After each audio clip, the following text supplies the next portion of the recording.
Here is part of a calendar. Tyrone's birthday is on December the 18th. On what day of the week is Tyrone's birthday? So we can see that we have the 15th here. So next to that will be the 16th, then the 17th, then the 18th, which is Tyrone's birthday. And if we look up, we can see that that's on a Saturday. Here is a grid of centimetre squares. On the grid, draw a quadrilateral. It must have only one pair of parallel sides. So a quadrilateral is any shape with four sides, because quad means four, and parallel sides are like train tracks. If we extended them, they would go on forever without ever crossing. So there are lots of possible answers for this question. But if we draw something like this, we have a quadrilateral because we have a shape with four sides, and we have one pair of parallel sides because this top line is parallel to this bottom line. If we extended the top and bottom lines, they would go on forever without ever crossing. So that's one pair of parallel sides.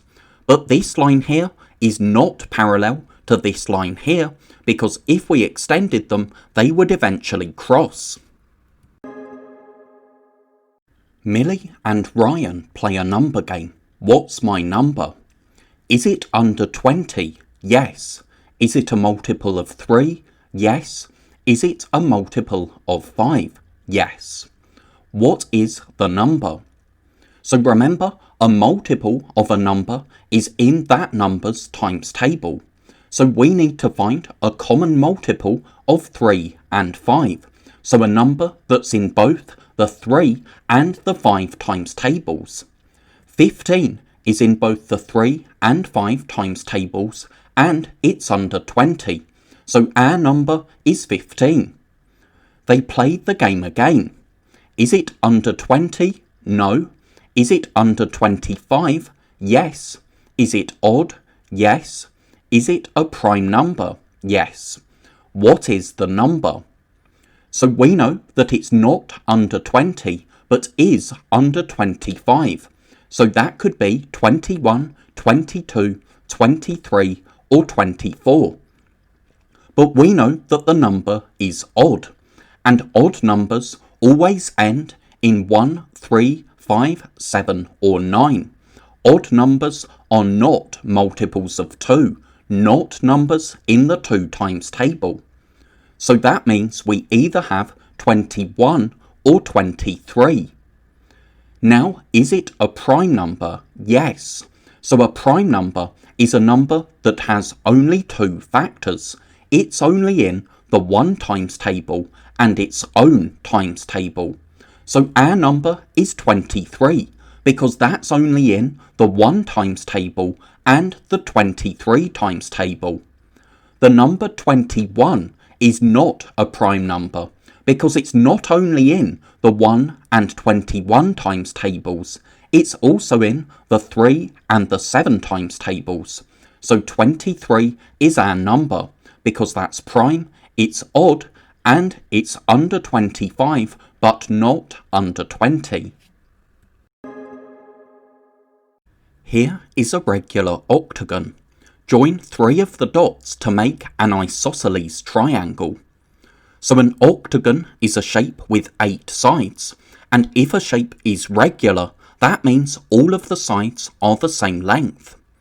Now we need to make an isosceles triangle, and an isosceles triangle is a triangle where 2 of the sides are the same length, but the other side is a different length. So this triangle here is isosceles because this side is the same length as this side, but then this side here is a different length. And we can see that this side and this side are the same length because we have 2 dots between the corners. We could also rotate it, so have something like this, or this, or this, or this, or this, or this, or this, or we could have an isosceles triangle with different dimensions. So this is isosceles as well, because this side here is the same length as this side here, and then this side here is a different length. Another thing to spot with isosceles triangles is that this angle will be the same size as this angle, but then this angle will be different. So we have the angle that is different opposite the side that is different. Or we could have an isosceles triangle like this, because here these two sides are the same length, this side here is different, and with isosceles triangles we always have two sides that are the same length and two angles that are the same size. Nisha's kettle holds 2 litres of water. How many millilitres are equal to 1 cup? So we know that 2 litres makes 8 cups. So that means 1 litre will be 4 cups. So then half a litre will be 2 cups, and we want to find 1 cup, so that will be 1/4 of a litre. And 1/4 of a litre is 250 millilitres, because there are 1000 millilitres in a litre, and 1000 divided by 4 is 250. The other way to work this out would be to spot that if we have 2 litres, that's 2000 millilitres, because 1 litre is 1000 millilitres, and if we divide that by 8, we get 250. Here is a rectangle with a width of 15.7 centimetres. The perimeter of this rectangle is 85 centimetres. Calculate the length of the rectangle. So we need to remember that with rectangles, opposite sides are the same length. So if this side here is 15.7, this side will be 15.7 as well.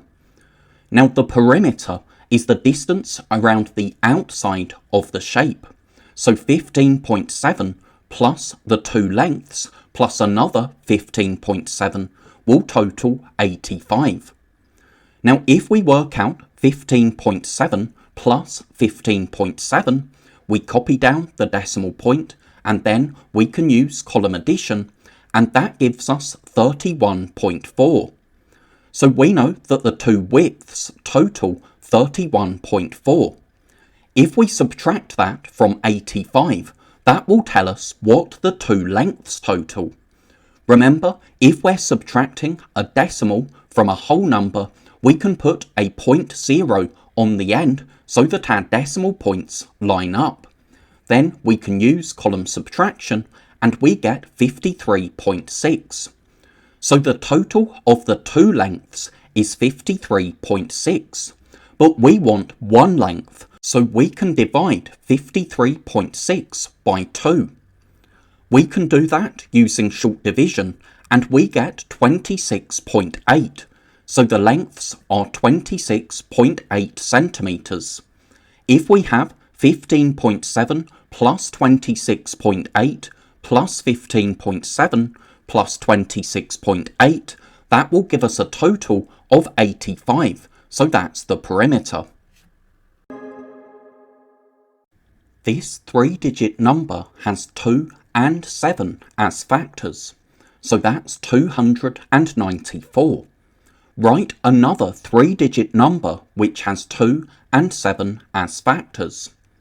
So remember, factors of a number mean that we can divide the number by the factors and we don't get a remainder.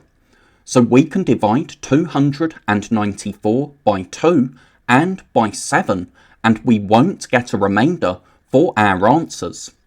Another way of putting that is 294 is in both the 2 and the 7 times tables.